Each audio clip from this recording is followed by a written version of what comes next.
kasih.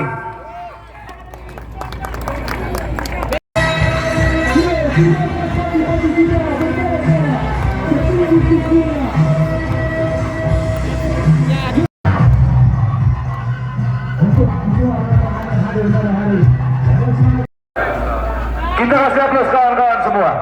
Rekan-rekan semua, kita persilakan kepada Pak Refli Harun untuk bisa naik ke atas mobil komando. Nanti akan menyampaikan orasinya setelah Mbak Ciki. Tapi sebelumnya kita berikan kesempatan kepada perwakilan mahasiswa.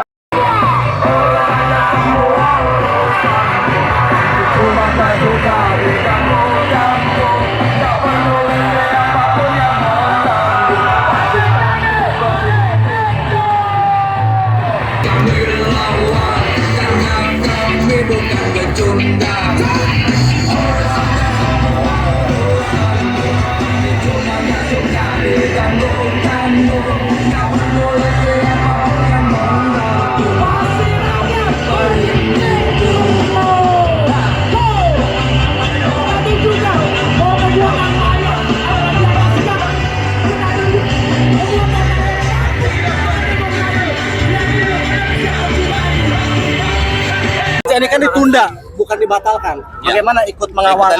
Kita lihat jangan sampai ini hanya merupakan sebuah momen di mana kita berhenti terus seolah-olah nanti semuanya sudah kembali, lalu sidangnya tiba-tiba dimulai terus seolah-olah situasinya sudah baik-baik aja gitu. Situasinya nggak lagi baik-baik aja, Mas. Menurut Bang Reza apa yang dilakukan balik ini? Apakah memang mencontohkan sebagai wakil rakyat atau seperti apa? Oh enggak, saya menulis sebuah kutipan yang saya tulis gitu ya, bahwa keputusan MK ini adalah sebuah keputusan yang menurut saya sangat noble, mengembalikan wajah MK, mengembalikan citra MK juga kembali kepada nilai-nilai konstitusional.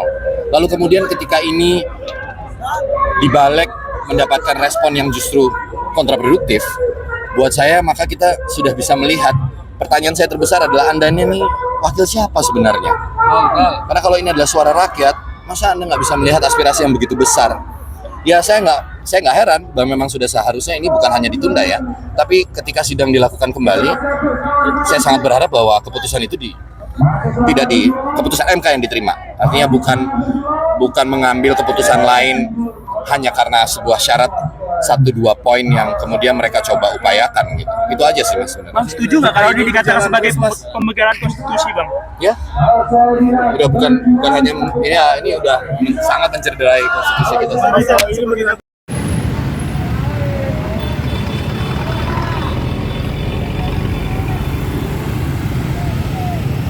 Oke, inti dari yang mau kita sampaikan pada aksi hari ini adalah soal kita ingin menolak pembahasan mengenai RUU Pilkada yang memuat 2 muatan pembangkangan konstitusi, yaitu tentang batas usia dan juga tentang ambang batas threshold. Nah, kita melihat bahwa sudah ada putusan MK nomor 60 dan 70 yang menyatakan bahwa batas usia itu dihitung sejak tanggal penetapan calon, bukan saat pelantikan. Tapi di rapat balik terakhir, DPR itu mengemukakan bahwa 30 tahun itu dihitung sejak pelantikan, yang mana itu memungkinkan pihak-pihak segelintir pihak untuk maju, padahal itu tidak konstitusional.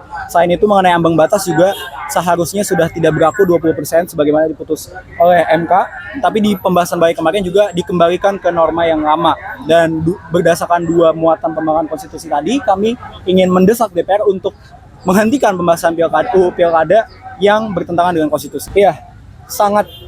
Memang sangat erat ya kemungkinannya, karena kita melihat dari segi pembacaan peta politik ada koalisi Indonesia Maju Plus yang sangat memungkinkan permajuan Kaisang maupun Rawon gitu, yang apabila 2 ketentuan ini dimuat akan menjegal pihak-pihak tertentu seperti partai PDIP ataupun Anies dan lain sebagainya, yang mana sebetulnya kalau menurut kami sebagai mahasiswa, sepanjang strategi politik dilakukan secara sah melalui itikat baik dan adil, itu tidak masalah.